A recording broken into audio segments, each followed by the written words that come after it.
We got a large sum of money from my mother's death benefits. My dad took us on shopping sprees. We went on shopping sprees, and it was like you got $500 here, $600 here, and that's a lot of money, right? It was done to cover up. It was a beautiful distraction from the passing of my mother. And at the same time, we stopped talking about her. So it's like we went shopping, but we did not talk about mom. And what that taught me is that my next lesson, money is used to hide emotion. You can have a lot of money and not have a good relationship with money, and you can have no money and be happy, right? Because we've all heard these stories. So it's really looking at from a well-being perspective. And now money is showing up as a piece of your well-being when we think of this, right? It's causing anxiety. It's up there right with you can't sleep at night. So when we look at our financial well-being, for me, we have to look at it from this holistic approach of money and how your relationship with money, your behaviors with money will impact everything else. We were hit so hard in Detroit with foreclosures, and it was my family, it was my friends. People were losing their homes, we were losing jobs. It was a very hard time in Detroit for the economy. And that is an impactful money moment for me to now where I'm the person that's gonna pay off my mortgage, right? It may not make, if you go by the book of what you should do with your money, it may not be the most important thing or the right way to do it, but I'm gonna pay down my mortgage because I have lived through seeing my family members lose their homes. Welcome to Catching Up to FI, a podcast on mindset, money, and life for late starters of any age on their journey to financial independence. I'm Bill, and I'm a late starter. I'm Jackie, and I'm also a late starter, and we're your host. We're here to help you on your journey to financial independence, no matter where you're starting. We're going to talk to experts, other late starters, and explore topics related to our mission. Join us as we catch up to FI together. All right, we're back, and hello, and welcome to Catching Up to FI. We're at FinCon live, and we're having a great time, right, Jackie?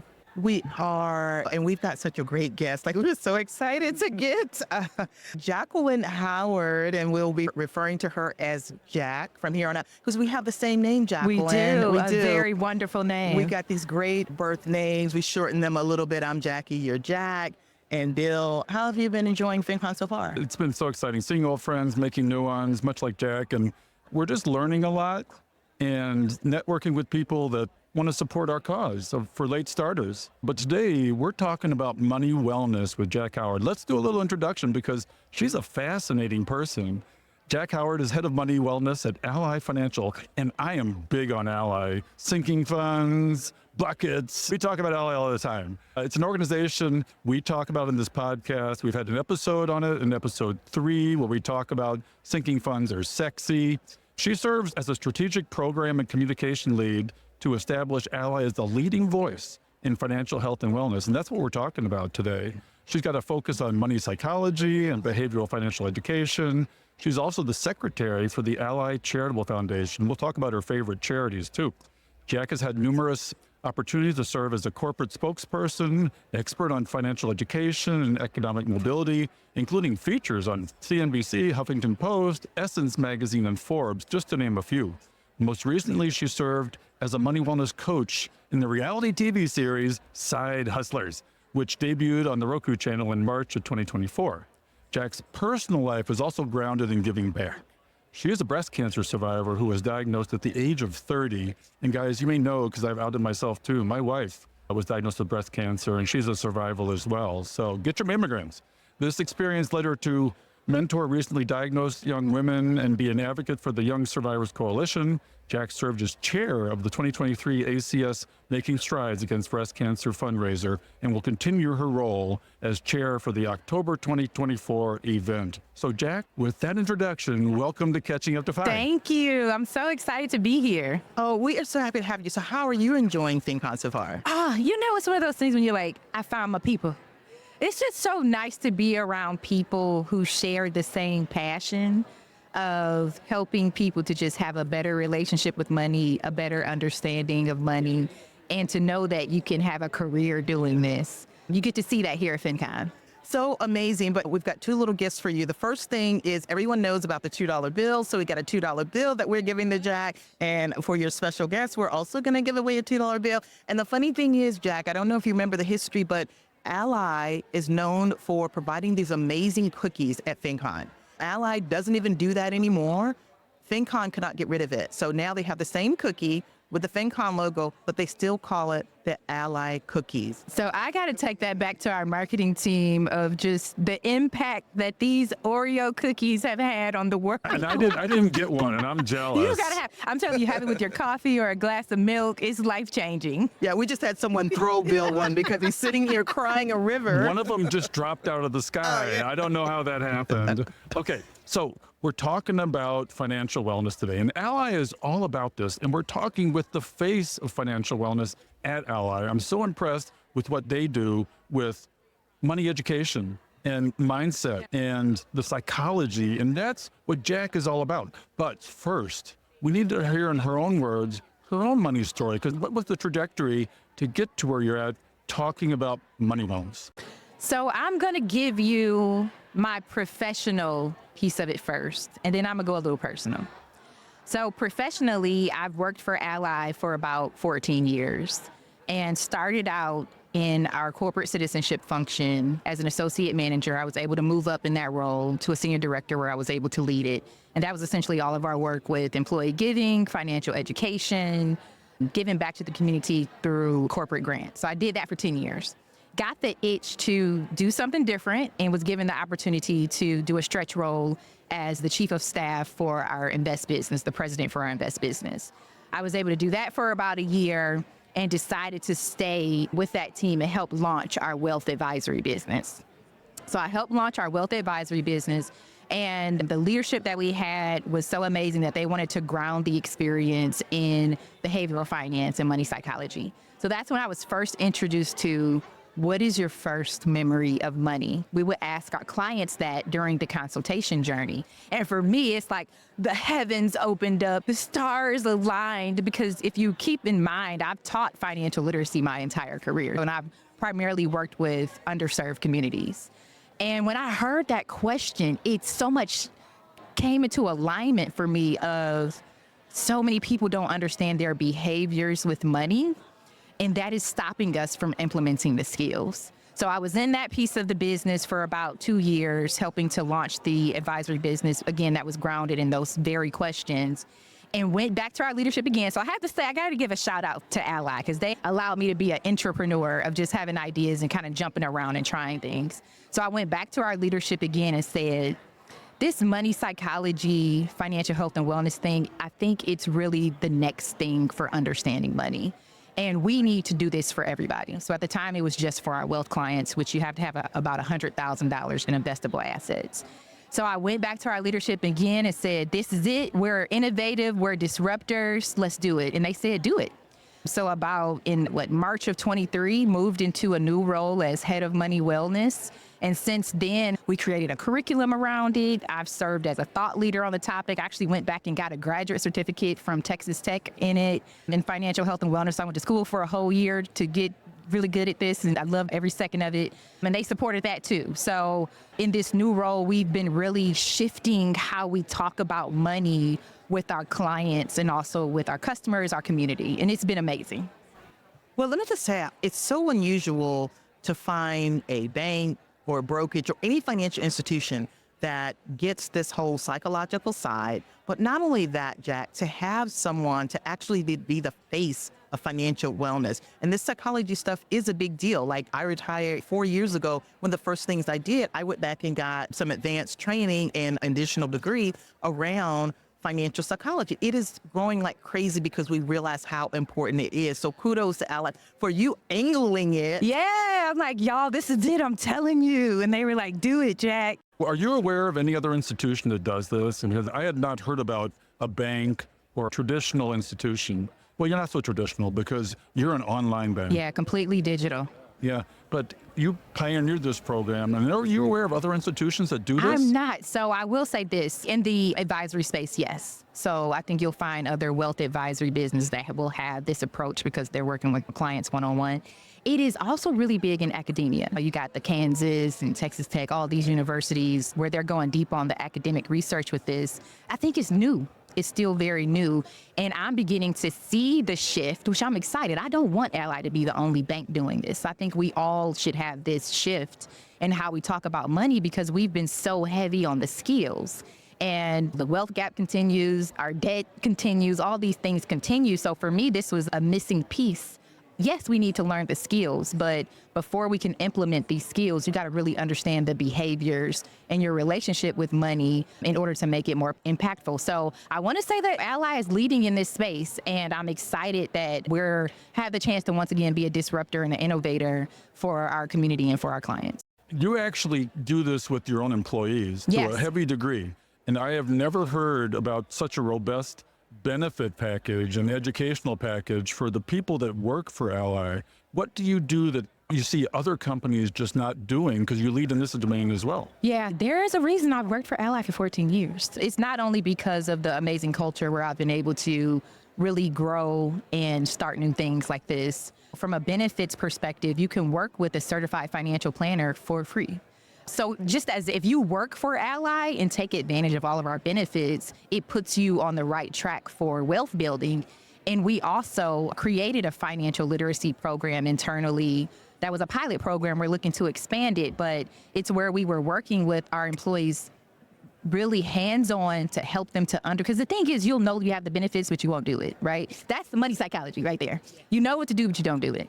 So within this program with our employees, if we have this issue of people not taking advantage of all these amazing benefits, how do I get you to do it? So it was very hands-on with coaches. We were able to bring in the certified planners to get you from this place of one, where are you with your well-being?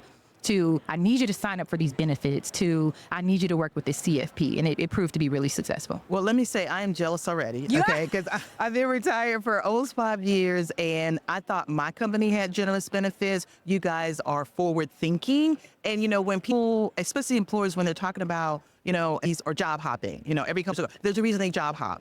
Okay, you're leading the way with coming up with a benefits package and coming up with all of these things that are designed to say, we care about your full well-being, you know, and that's really big deal. And I want to see more companies doing this. You know, I bet you guys are out there as a role model, and we want to just highlight that because that is important. When you're looking at comparing jobs, you need to look at the benefits. It's so important. I think I left off too. It was tuition reimbursement. They pay back your student loans. It's like everything you could ever need is there, along with, for me, and I'll say this for me personally, my career there has been very supported by our leadership at the C-suite level. From starting out as a manager all the way up, I've had amazing sponsors and mentors within the company who have taken me under their wing to ensure that I'm able to thrive. So it's been a really special place for me specifically. If I hadn't got into medicine, I would want to work for Ally.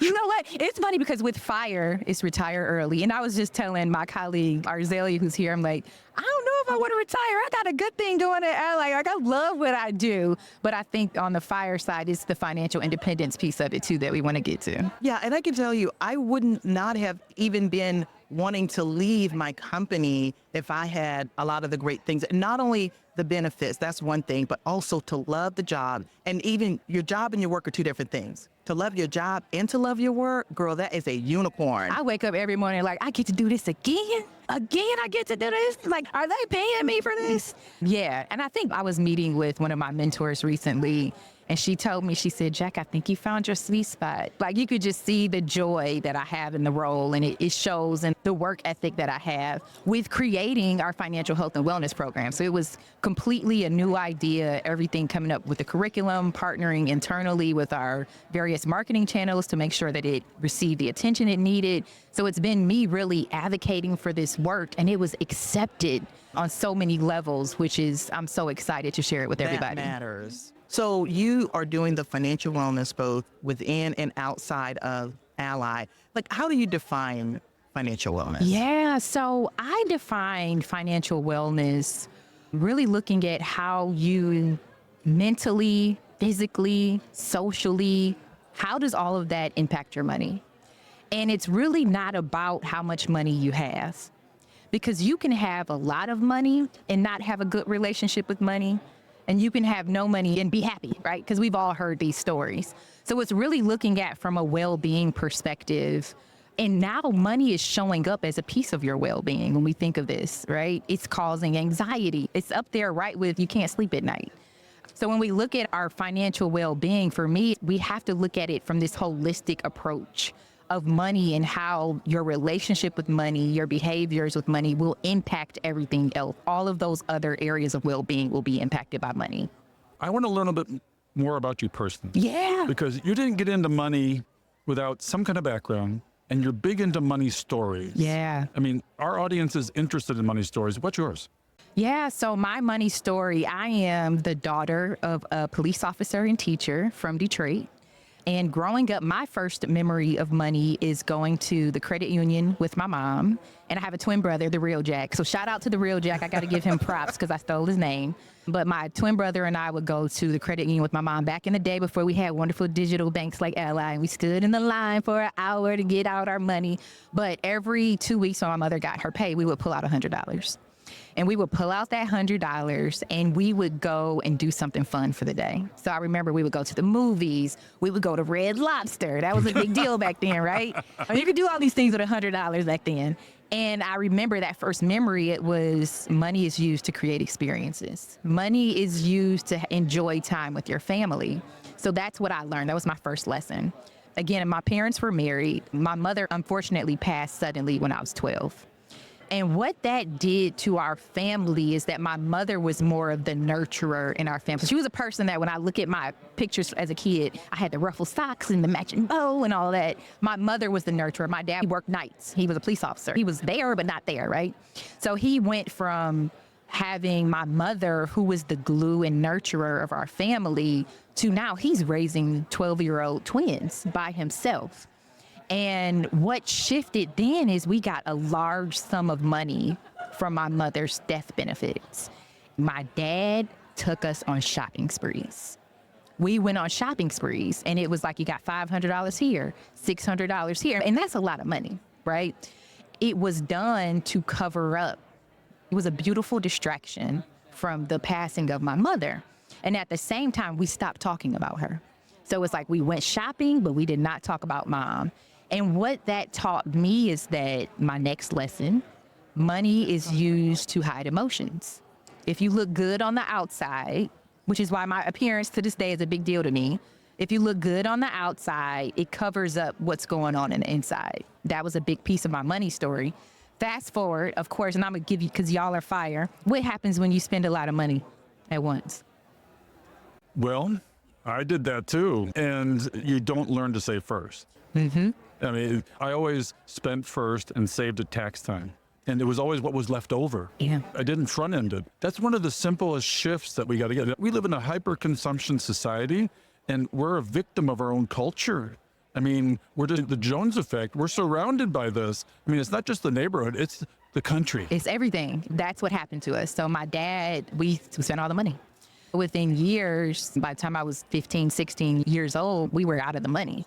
I had to get my first job, which was at McDonald's. And I've had the same work ethic I have today as what I had at McDonald's. So I was like your superstar on the fries. I'm sweeping the floors. I probably would own a McDonald's right now if I stayed on that track. But I was a great employee. But what it taught me then is money can create power.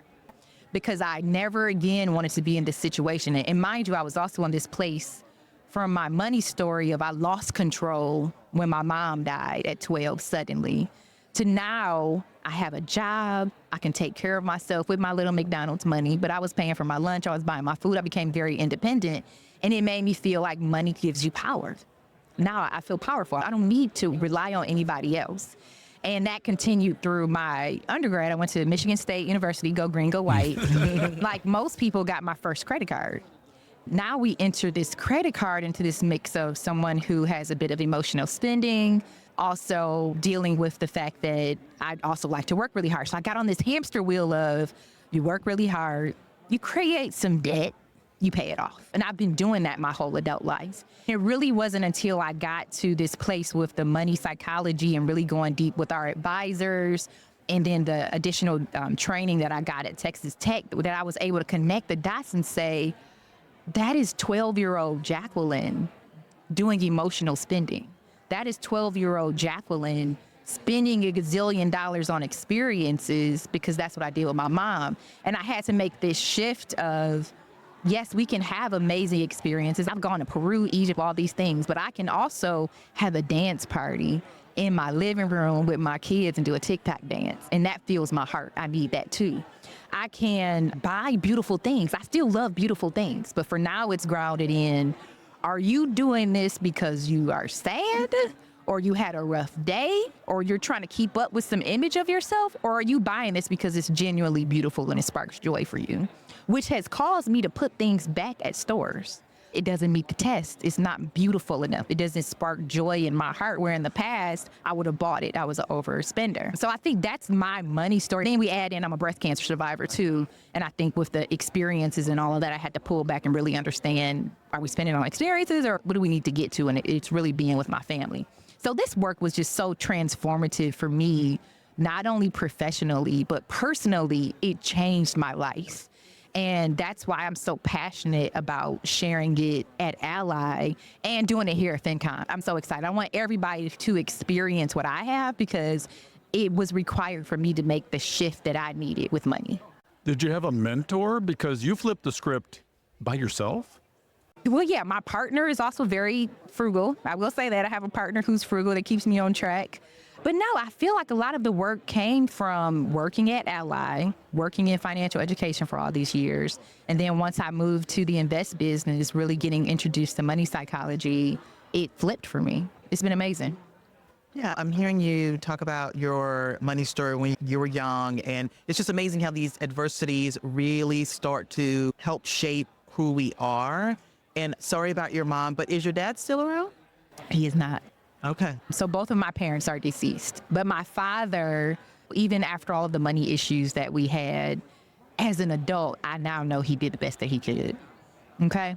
He did the best that he could with his money story, because I don't know his money story either.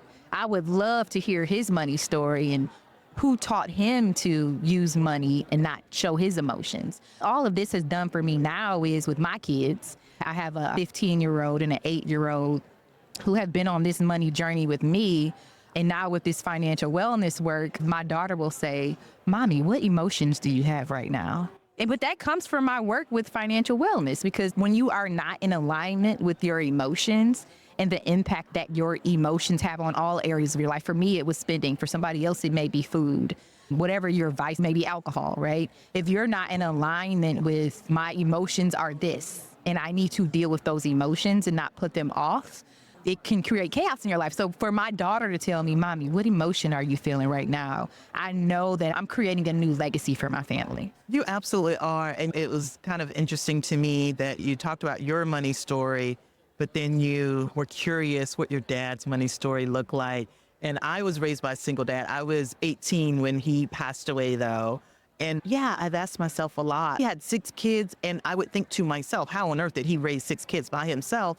But the funny thing is, I wonder how he was feeling as he was doing that. You know, just all these things. It's so many layers, really, and that gets to the financial health and wellness work at Ally. One of our workshops is your money story, where we help people to really uncover what is your first memory of money, what are the beliefs that you got from your parents and the people who raised you, how has society impacted how you look at money. All of that is uncovered in that class. But it's good because it helps people to have that thought if their parents are still alive. I've taught classes and people will say, I asked my partner what his or her money story, I asked my parents what their money story is, but it helps you to connect the dots of, oh, I'm not just bad at money. I learned this from a great-great-great-grandma, and it was passed down to me. These impactful money moments are often passed down generation to generation, and you don't realize that. I'll give an example for me. An impactful money moment for me is the housing crisis.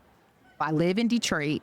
When we were hit with the housing crisis in 2008, they have this saying that when the rest of the country gets a cold, Detroit gets the flu. We were hit so hard in Detroit with foreclosures. And it was my family, it was my friends. People were losing their homes, we were losing jobs. It was a very hard time in Detroit for the economy. And that is an impactful money moment for me to now where I'm the person that's gonna pay off my mortgage, right? It may not make, if you go by the book of what you should do with your money, it may not be the most important thing or the right way to do it, but I'm gonna pay down my mortgage because I have lived through seeing my family members lose their homes. And now I wonder how that will impact my kids, seeing that in me. But just as an example, that's how these things are passed down from generation to generation. And in our Money Roots class, we try to help people to realize, what did you learn? Does that still serve you today? You get to make a decision to have a different story, to have a different belief. So for me, it's been dealing with the belief that money is used to hide emotions. Now my belief is it really grounded in my core values, what I'm buying? And it's okay to feel. I had to physically shift in my mind to get to this new belief. It's interesting that we talk about generational wealth. And you mentioned generational trauma. We've had episodes on this, and my trauma and first memories of money are scarcity. I grew up the son of a doctor and stay-at-home mom who'd been a nurse. And money was used as a tool, a fear-based tool. My mom was the spender, my dad was the earner, but there was a lot of resentment there, and they got divorced, in part because of money. And we hear a lot about divorce because of money. You've got to get on the same page with this. And fortunately, we live in a dual income households now where, in regards to female empowerment, women need to get control over the money and feel like they know what's going on and not just defer to the man, right? No. And you know what? I'm going to plug another Money Roots class because we have one called Love and Money, where we go over this very thing of helping couples to uncover their individual money stories. I think based off of gender, based off of the things, again, that you've learned within your partnership, and you wouldn't think for you within your family if you have a dad who's a doctor, you just think automatically things are going to be great. You got a ton of money, right? But you have your own story that you now brought into your partnership with your wife that may have had some scarcities. You have to check that for you to make sure you're not bringing that into your relationship. So that's what we want people to realize, that you grew up in an environment where your dad had money, your mom was more of a spender, and how does that impact your relationship now? That needs to be thought of. Yeah, I mean, I grew up in scarcity, and one of my money memories was tax time. My dad did his own taxes, and he would dive into his office for like a month doing them, trying to work the tax loopholes as much as you could. And he got audited. So I learned a fear of taxes. And I was like, I'm not doing my own. I'm going to have somebody do them. That was part of my money trauma. And I didn't really necessarily learn the language. I'm learning it now, but it took 20 years to recover from that. Yeah. So are there other areas for you from that scarcity mindset that still shows up? I didn't know that my parents paid cash for cars. They didn't talk about it. And I was a paycheck to paycheck car loan, a doctor, a new car. If you can afford the payment, you can afford the item. You've got to learn that, and I'm debt averse now, but the day we paid off our mortgage, I was so excited. We wrote the big check and we went into the bank to do it. And what happened was the teller thought it was just another transaction. And so where was the champagne? Where was the balloons? Where was the choir singing, burn the mortgage? It was like going to Dave Ramsey and doing the debt-free scream. I wanted to scream. It was so cool. We've lived a debt-free life since then, and it has given us a sleep factor. It may not have been the right math decision, but it was the right emotional decision. And that is financial well-being. It's how do you feel secure in your financial decisions? Because that's going to be different for everybody. It's very personal, like personal finance. So for you and me, because I'm going to pay off my mortgage too, and I have to go into it, and I'm not going to push my beliefs off on somebody else. I know that's some trauma I got to deal with. That's right, Bill. We're a little different. He paid his house off. That's important to him. I didn't pay my house off before I retired. And I know that the general advice says that you should, and that makes sense. But I was just thinking different. So you just need to be mindful about it and things like that. I never knew about my dad's mortgage, but we had a home. I don't remember him making payments. I wasn't involved in any of that stuff. So having that Detroit experience, I remember what that's like because I live in Ohio. There were places in Ohio like Cleveland that got hit just as hard. And it was a sad, sad thing to see. Yeah. I remember too, arguments about money. And my parents arguing about it. So I was like, don't talk about it. It's scary. It's not a tool for your well-being. It's a weapon. It is. In our Money and Love workshop, we introduce money date nights. And we have a portion of the curriculum where we have conversation starters for some of these tough topics of You're a spender, I'm a saver. How do we talk about this? We have different beliefs. Should we have joint accounts or not? So we actually walk people through how do we have this conversation as a date night, a money date night, introducing that. And then if things get heated, how do we slow things down? How do we slow things down so that we can continue to have the conversation and get to a place where we're in alignment on our money goals and values? But I wish when I got married, I had that kind of counsel, because I think for a lot of people, as we know, with love and money, your finances is one of the top areas of conflict. So having that information is really a game changer. Before we continue, let us pause and share some words about one of this week's sponsors, Delete Me. You ever wonder how much of your personal data is out there on the internet for anyone to see? More than you think. Oh my gosh. Yes, Bill. I mean, your name, your contact information, social security number, and home address, even information about your family members. And it's all being compiled by data brokers and sold online. Oh, that's so scary. But data brokers make a profit off of your data. Your data is a commodity, and anyone on the web can buy your private details. Yeah, Jackie, I had my ID stolen, and that's why I now use Delete Me. Delete Me is a subscription service that removes my personal information from hundreds of data brokers. With Delete Me, I get a regular personalized privacy report showing what info they found about me, where they found it, and what they removed. Yeah, and Delete Me is not just a one-time service. They're always working for you, constantly monitoring and removing the personal information you don't want on the internet. And to put it simply, Bill, Delete Me does all the hard work of wiping out you and your family's personal information from data brokers' website. Yeah, Jackie, I am so grateful to this product because I now feel safer knowing that people aren't selling my information and they're not going to be able to impersonate me. Yeah, what peace of mind, right? All right, so take control of your data and keep your private life private by signing up for Delete Me. Now at a special discount for our listeners, go to joindeleteme.com/catching up. That's joindeleteme.com/catching up. So that's just 2 of our curriculum, our workshops that I talked about. We have so many more. Yeah, I was about to say, you had teased us enough. So you talked about money rules, 11 minutes, because many of our listeners are Ally customers, including myself, mainly on the investment side. And of course, Bill loves his buckets and things like that. I'd love to hear more, and so does our audience, about what those classes are about and how would people in our audience sign up or whatever. And we'll definitely drop a link to it to make sure they know where to go. But I am thrilled to see financial institutions to go to this length and provide this type of stuff. So tell us about it. Yeah, so it is 4 workshops that are about an hour long. So I look at it almost like I'm introducing these topics to you. Also realizing that for some people, these topics can cause big emotions and may require additional support. So I will, if I see people having big emotions, we will say you should probably talk to somebody from the Financial Therapy Association. We know that, right? But just from introducing this new way of thinking, we have 4 workshops. The first is Money and You, where we go deep into your money and emotion. I'll tell you, when we started this class, it quickly became one of the most impactful ones for me to teach, because it's just, I think where we are in the world right now, it's just heavy. People are very overwhelmed, or at least the people that's showing up in my class, they're overwhelmed. So we have an emotion wheel where we ask people, how are you feeling about money right now? And you'll get everything from hopeless, overwhelmed, have anxiety. We do get the other spectrum of hopeful. And it's crazy for me, even when I teach, I'm up and down, right? One day I'm feeling hopeful, the other day I'm overwhelmed. So I gotta think about my kids' college tuition. So that's the first one. But within that session, we're identifying those emotions. Then the action is we're helping you to shift your mindset. And the goal is to think about how your thoughts really creates your behaviors. So it's your thoughts, create your emotions, create your behaviors. And we talk people through, if you're feeling anxious, what's the thought that's coming up? Okay, so let's say, for example, the thought is, I'm in debt, I'm never gonna get out of debt. I'm feeling hopeless.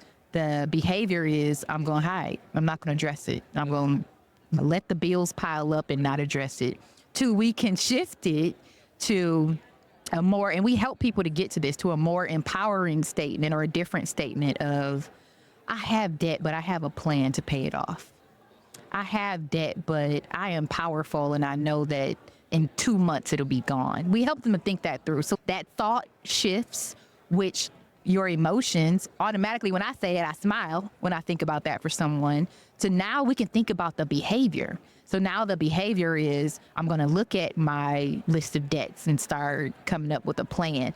And to be in the class and see people actually shift, and we really press them like that behavior, what are you going to do to back up that behavior? But the mood changes. So that's the first one. The second one is the money story, which we just talked about now, of helping people to understand their past behaviors and memories and how it impacts them today. The third one is money, goals, and values, where we go deep on what are your values? Most people don't know, have not really identified what their values are as a person. What are your values? We have a whole deep exercise to get to your top 3. Then what are your financial goals? And then I'll make you pull out your phone. Is your spending in alignment with those goals and values? And from there, we help you to create a values-based spending plan for that one. And then the last one is love and money, which is really all of those classes together, but with your romantic partner. What is the money story of your partner? How do we understand the values and goals of your partner and get to a place of having one kind of money mantra together? So is this part of your onboarding process for a new employee? Not yet. Because it's like automating your savings and escalating your savings as you get your raises.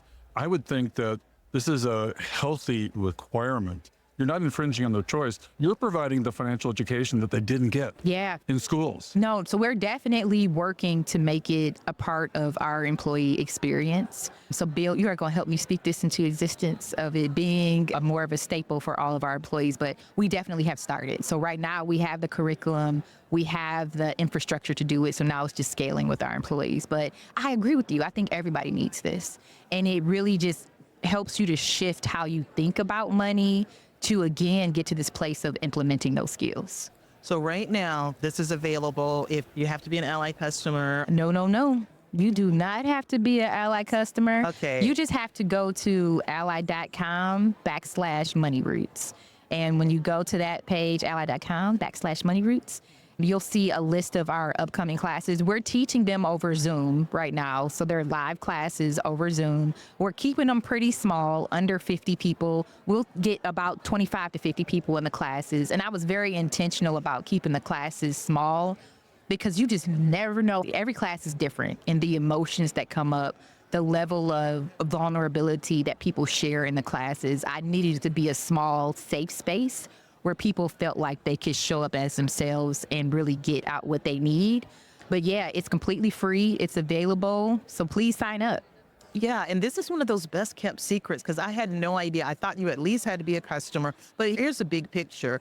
It's like thinking about the institutions and the people that we do business with, to know that that is important to you guys when you're offering this. That matters to me. And I want to give my money and I want to support and do business with organizations and companies that are doing things like this. To me, that's a big deal. I had no idea before we started talking. So we'll definitely share. We're going to put it out there for sure. And thank you guys, and you and Ally, for finding it so important, especially on this emotional side. This emotional side is such a big deal. And I'm just glad to see a financial institution kind of tackle this.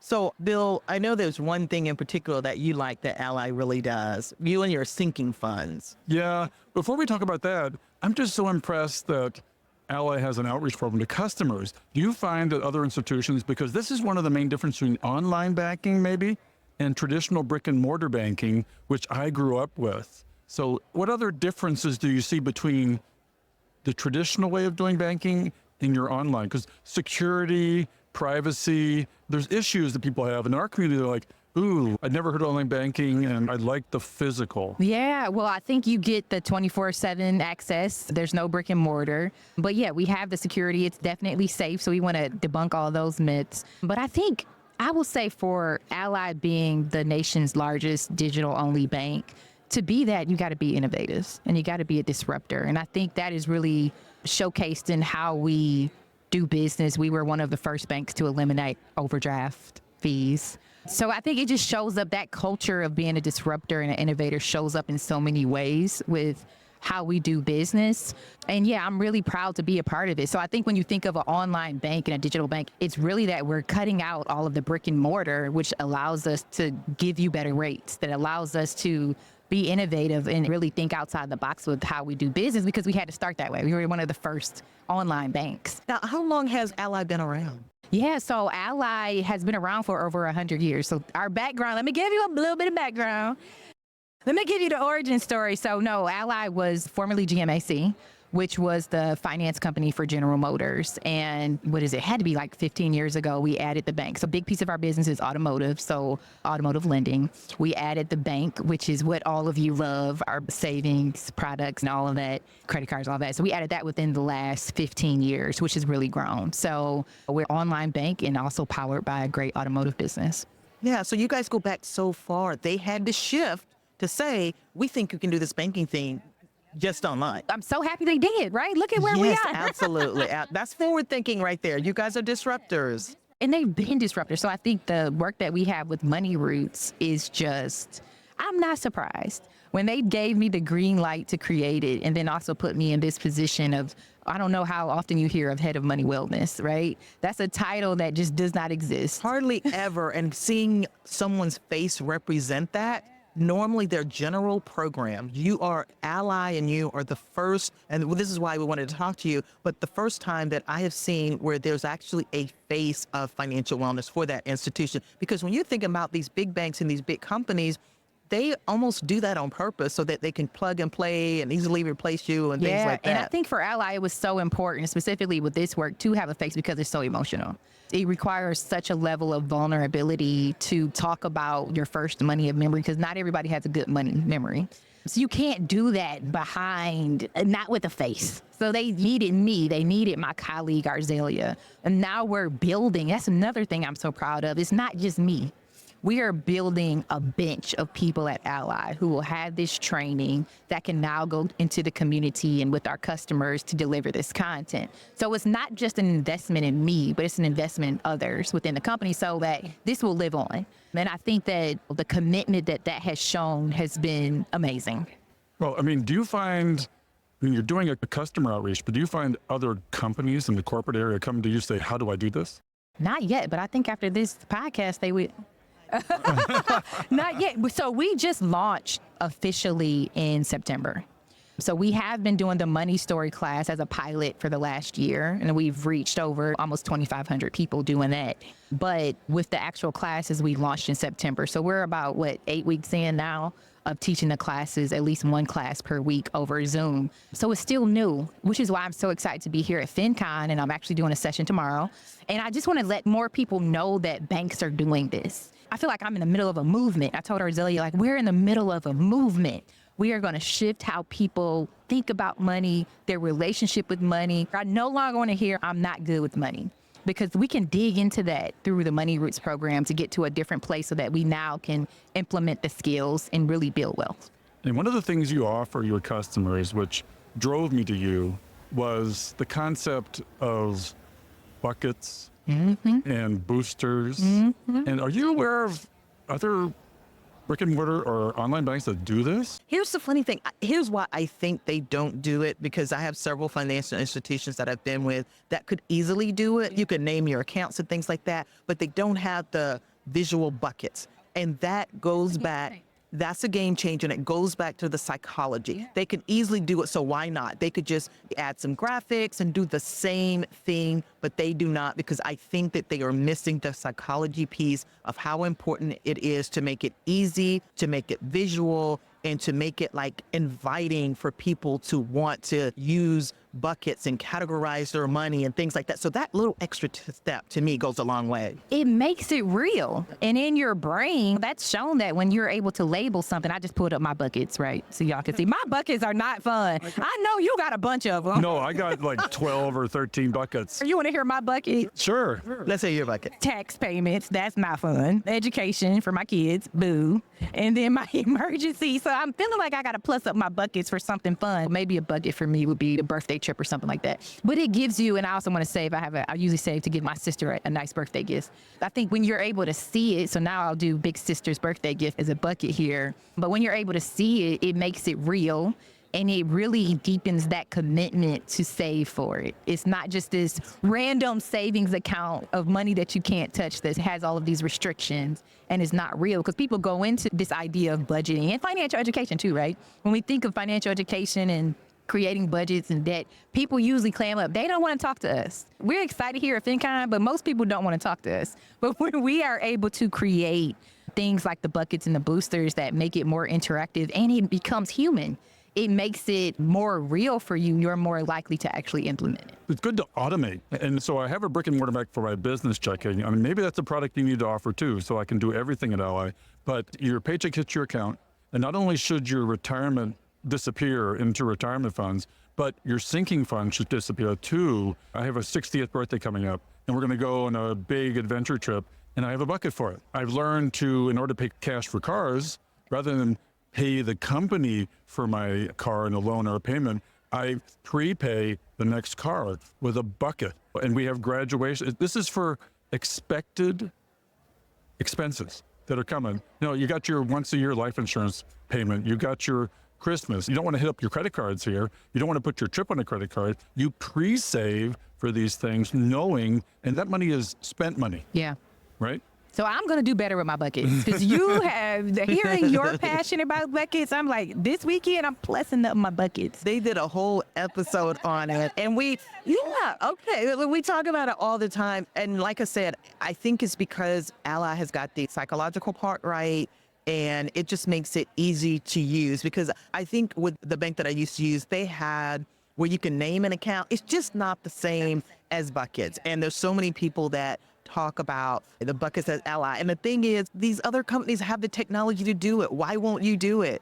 They are not Ally. Everybody can't be Ally. Yes. And I will say, you mentioned something else that I love about the buckets is automation. So for me, automation has saved my financial future of just being able to know that the money from my checking account is being moved into these savings buckets and I don't have to worry about it. It takes the emotional spender Jacqueline is. It takes all of the things that I could do to kind of ruin it out of it because it's automated. So everybody, automate everything and get your buckets. I mean, this helps you with your cash flow planning. Mm-hmm. And if you're not a YNAB budgeter, this is budgeting basically, and you have pre-saved, and then when that big bill hits your account, you don't have the stress of like, how am I going to pay for this? It's not coming out of your primary cash flow. It's already paid for. And it's like, say my wife goes to the dentist for an implant, and it's $3,000, and we pay cash for that. I have a health bucket where I'm like, that's okay.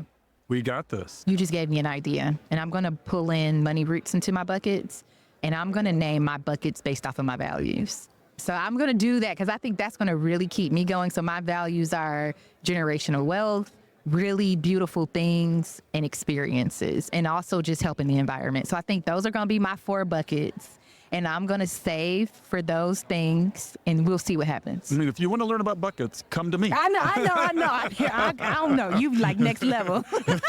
And I think that's a great tip for our listeners as well, to kind of organize their finances. If you have Ally, it's very to do with the buckets. But even if you have another financial institution, maybe label your goals. Because I'm big on the psychological part too. And it's like, if you're constantly seeing that, I remember I used to name one something for my daughter, like Amber's Good Grades Funds. I remember. And so I gave her a match whenever she got good grades and stuff. So I kept money in that account for that reason.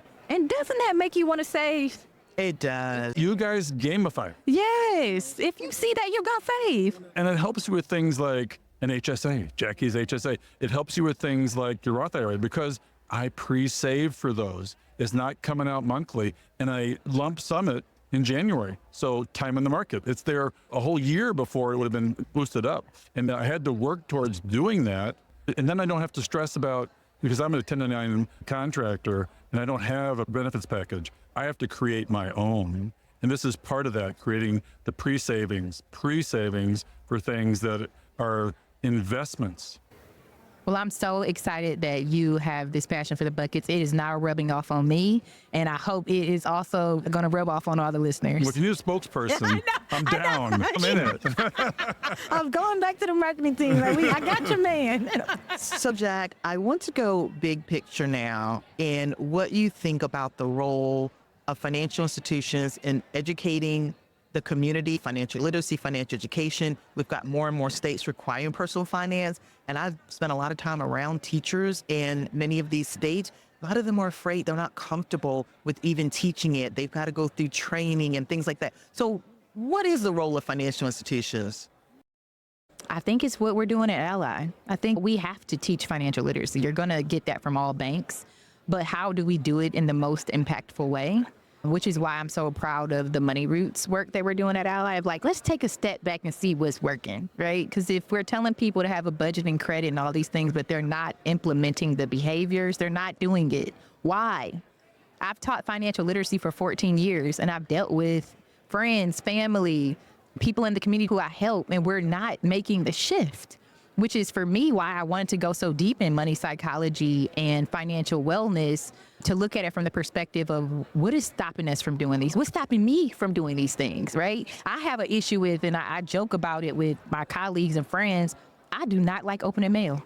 And for me, I know that my issue of not opening mail stems from when I was going through my health, my healing with breast cancer. If you're getting so many hospital bills in the mail, and it's every time I got mail, it was a bill, and it's expensive healing. So for me, it created this issue of I don't want to open mail. I've dealt with that in 2011. I can open my mail now, but I'm still not doing it.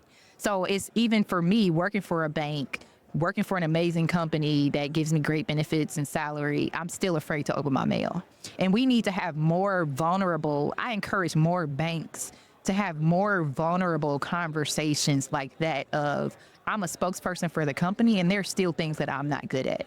Because we don't want to have people who are talking down on you saying you should do this, this, and this when I can't do it. I can't open the mail. I'm struggling. And I will say, I call my girl, I've done an article on our Conversationally where I've said that I call my girlfriends to help me open mail because I know that's a weak area for me. So what I want for more banks to do, and in this financial literacy space in general, is just, we got to start having more vulnerable conversations about what's hard about money, why we don't do the things that we think we should do with money, the shame that we have around money. For your audience, it may be the shame of starting late.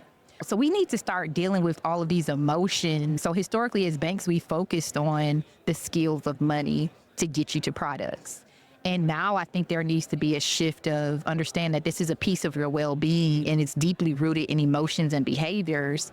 And I would love to see that when we think of, that's gonna be my next thing, y'all, is thinking of how do I bring this to high school students and middle school students. We got an idea for you right there. Tell me. We had a conversation with Tim Ranzetta from Next Gen Personal Finance, ngpf.org. He is also a disruptor. He's a change maker. He's out there politically getting states to put it in high schools. He created his own foundation. So as far as charities go, this is a charity for Ally, and to work with them on that educational piece, because they created a whole curriculum for teachers. That's pretty amazing, by the way. They have 100,000 teachers using their curriculum because that was the teachers want to do this. Yeah. And they don't have the resources. There's not a dedicated class to this in 25? 26 states, and California was the most recent one that got passed, which is huge because there's a very large state there. All the other big states have not yet done it. Texas has not, New York has not, Illinois has not. But when California did it, I think now the rest of them, they need to fall in line. So we're going to hook Ally up with Tim Ranzetta. We just love to see good work. But you also mentioned that teachers are not feeling comfortable teaching it, right? And I think that goes back to your money story. There's a level of emotion and psychology that has to come out in vulnerability for you to feel comfortable teaching about money. Because I bet some of these teachers are dealing with their own financial issues. So you go into it like, well, how am I going to teach you about money if I'm struggling as a teacher? Yeah, I attended, the state of Ohio passed this about 4 years ago, and I attended a teaching financial literacy conference, right? With all teachers, this needed to be fully implemented. And I got the nervousness, and those were some of the exact things that they said. And I'm like, I don't know if I assumed that they would have someone ready to go, but if they don't have someone ready to go, they have to hire someone or they have to train someone. And where do they get that? And so supporting, I feel like banks and financial institutions, they can support teachers in some way to get them up and going because they only have 4 years to fully implement it from the time that the law is passed. And Ally is always already doing some amazing things. So I'll definitely encourage them to go online because some of the resources that you mentioned, teachers could easily take advantage of those. And we've even done, and I just know this from my work when I led corporate citizenship for our grant funding, we have deep relationships with nonprofit partners to teach financial literacy at the high school level, everything from Jumpstart. So had a really cool stock market investing challenge with Better Investing. So partnering with nonprofits like that are doing the work in the community helps us to scale, right? Because there's only so much I can do within the walls of Ally. But when we're able to partner with great organizations like that, we're able to advance their mission with grant dollars. Yeah, and you've done some amazing events as well. I mean, I commend you for that. Yeah, please keep doing that because that is changing things. It is. And when you see young people, so we had a stock market investing challenge with students from historically Black colleges and also partner with the Boys and Girls Club of Southeastern Michigan. I'm from Detroit, so I also sit on the board for the Boys and Girls Club of Southeastern Michigan, but we were able to really go and teach for a lot of those students. They were underserved students who their parents didn't talk about money. They don't know about the stock market, but we were able to help them they got $100,000 in fake money where they were able to invest in the stock market. And at the end of it, had to showcase their investment thesis. And you got 13, 14, 15-year-old young people who now know how to pick a stock. But when we're able to have institutions like Ally, and I think other financial institutions have to do this, we got to partner within our community as well to deliver this because it builds trust. Because now I'm not Jacqueline from the bank that you may not trust. I'm Jacqueline from the Boys and Girls Club with my trusted partner, Better Investing, to deliver this content. So I think more of those partnerships also need to happen when we think of advancing financial literacy at the high school and middle school level. Well, the Boys and Girls Club is near and dear to my heart. And I want people to reach out to them because my son works for them. I mean, it's a beautiful service to help kids grow and socialize. And so I'm just so impressed with what Ally does. What's the reaches for Ally? I mean, I can see you guys coaching the coaches because you want to scale your program. And so everybody has something to learn from you. What's in the future for Ally? Yeah, so I'm really working now. We just launched. So I'm working out the kinks and everything. I told my colleague Arzelia we got Q4 to get everything right. But next year, I'm really looking at building more community around this work, teaching more classes, partnering internally. We do amazing partnerships at Ally with women's sports and multicultural.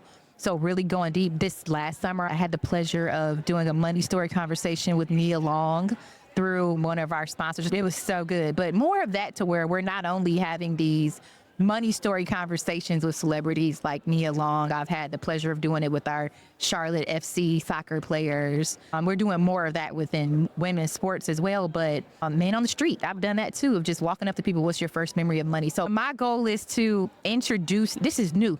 This is groundbreaking. So I feel like I'm a pioneer in banking and money wellness, and I just got to get people used to thinking about it this way. And one of the things I love when I teach the class, it never fails. We'll have folks, I'll leave in the chat, hey, tell me what you got. How did this impact you? And it never fails. We'll get, I never thought about money this way. You gave me a new way to think about money. And for me, if I can get one person in every class to say that, I've done my job. Yeah, I mean, we're about late starters here too. And we want to close the show with what can Ally do for late starters? What are your tips for late starters? My tip for late starters is it's not too late. First of all, you got to get Jackie's book. There you go. You got to get Jackie's book. What's interesting is we found out you were going to be at the conference. Yes. And we were like, we want to meet her. And we reached out. You immediately responded. You're so open and available. And it's wonderful when people like yourself that are leaders and disruptors, we're the little guy. No, not to me. And so doing these kinds of things for late starters and that kind of a tip, I mean, it's just inspirational, and we want to inspire our audience. Yeah. So I actually, when you reached out and I knew it was you and Jackie, I was like, I'm reading Jackie's book. Yeah, exactly. I'm reading I was like, oh my goodness, this is like divine. I'm supposed to be here. It was meant to be. It was meant to be. So I'm reading Jackie's book. And thank you, by the way. I appreciate that. Yeah, but you have an amazing chapter for late starters. I've had a lot of family and friends come to me and say, like, what should I do now? And so I'm going to point them to your book. But I would say you got to address it. I think oftentimes we run from this, again, back to the psychology. We avoid it because you're ashamed. You don't want to admit that you have not addressed your finances. So let's address it. Put the shame aside. It's okay. And come up with a plan. We got to run the numbers. We got to understand our money story. How did we get here? Let's do all of the work on the back end. And then we got to start implementing those skills. So I would say go to ally.com. Within our website, we have amazing articles at any level of where you are in your financial journey. There were some amazing articles in there. Go there and we have all the tips. But I would say my number one tip for people is let's release the shame. That's my number one tip. Let's release the shame. You are exactly where you need to be. You are listening to this podcast right now, and you're taking the steps for your financial future. I think both of you have amazing stories of what you've been able to do in 10 years, right? We just got to take that first step. My dad had this saying that I tell people often is that the time is going to pass anyway. The time is going to pass anyway. So let's set up those accounts. Let's get those habits in place and let's start today because the time is going to keep passing. And now we need the time to start passing with you saving and preparing for the future that you want so that we can use money as a tool to create the life that we want when we get into retirement and even now.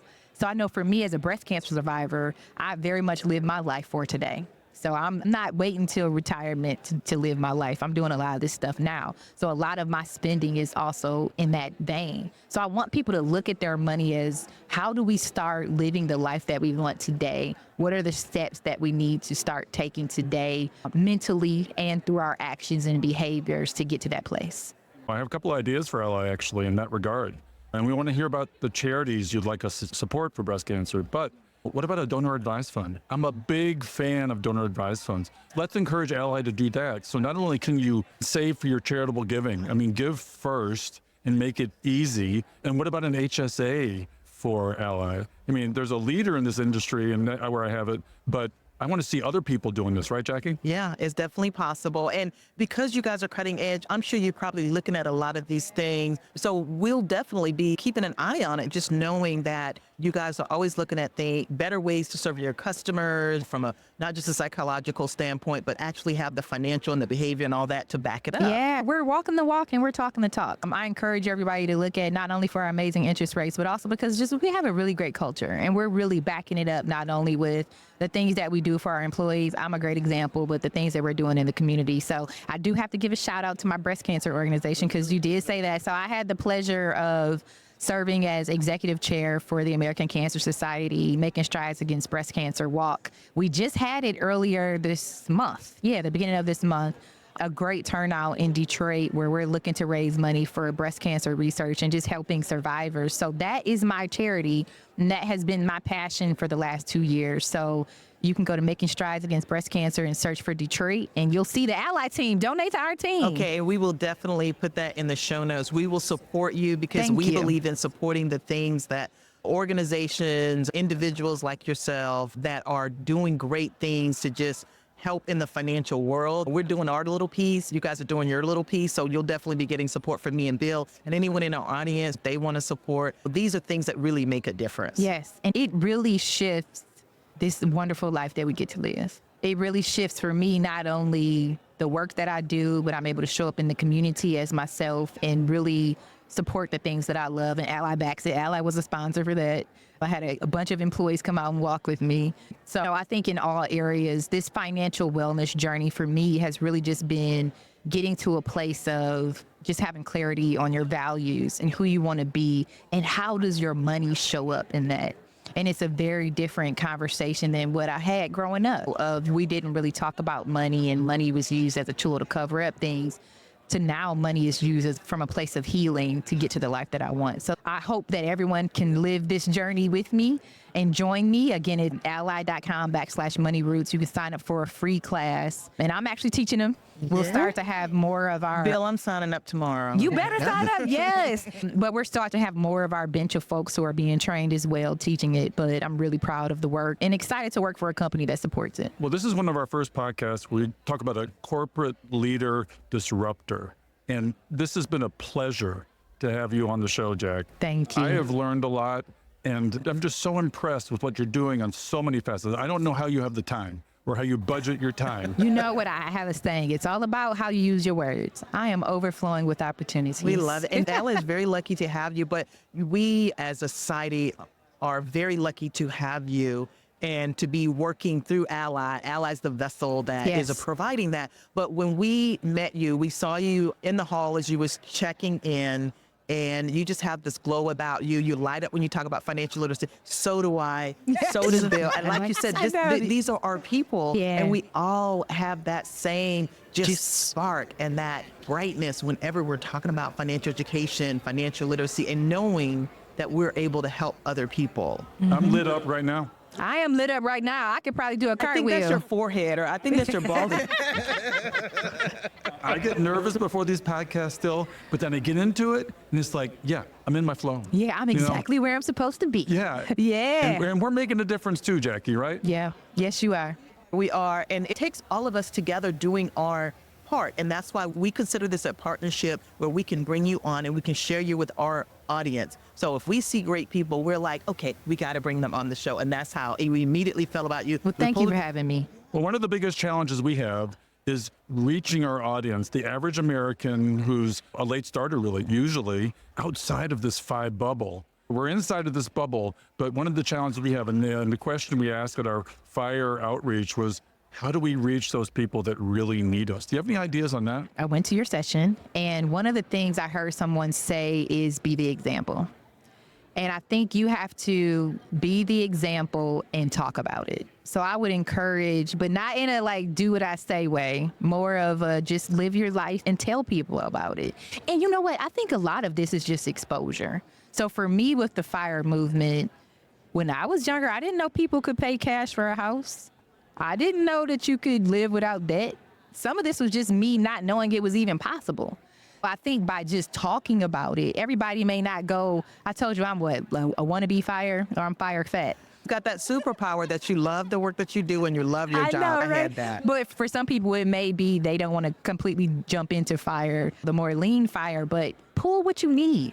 I think it's just giving people this idea that you can live a life where you are financially independent. Well, FIRE is really about financial wellness. Yeah. We've talked about, and that's how we broaden the message. We've talked about financial wellness today. Jackie, do you have any final thoughts on our conversation today? Yeah, my final thoughts is along the line of the financial wellness piece. And that includes the psychology stuff that you have talked a lot about. I think that's what's been missing. A lot of times people will give you the financial definitions. Well, your net worth is positive or things like that. And that is important, but all these pieces are together. So I appreciate you putting that together so beautifully. I appreciate you being open enough to share your money story, to talk about your mom and your dad and all of that. And that is how you became the beautiful creature as you are today. Thank you. I know, yay! We're normally on video, okay, but we're in person, and Jack is amazing. She looks like $1 million, okay? So that's really wonderful to see. But this has been a joy. It's been a pleasure. And you have actually upped the quality of our podcast. We're at FinCon. We got Yeah. the background noise. It feels live. It feels like live TV. It Yeah. does. This is fancy. It's been fun. It's Yeah. been really fun. Jack, thank you so much for being So on. more of this. Yeah, thank you so much for being on Catching Up to 5. Thank you. Thank you for having me. So, Bill, as you know, we cannot do this show without our amazing staff and the people that help us put this on. So our social media is Diana Falk, our editor, Fritz Bassard, and show notes are done by Sarah von Sternberg. We love them and they keep us going. Yeah, I mean, this show wouldn't have the quality it has without our folks, our peeps. And we'd also like to give you a few calls to action for the show. We love our community, and we hope you love us back. If you want to support the show and what we're doing, you can do that at Buy Me a Coffee, which is a platform that allows you to virtually say thank you if you get value from our content. The link is in the show notes, or you can head over to our website at catchinguptofy.com and click on the Support the Podcast tab at the top right. We hope you've enjoyed this episode of Catching Up to Fi. We would appreciate it if you could leave us a 5-star review so that our message can reach others. While we are financial educators, and I'm a financial professional that loves to teach, our content is for general education and information purposes only. We are not providing financial, legal, or tax advice. Always do your own research or consult a professional before making important decisions. We'll see you next time on Catching Up to 5.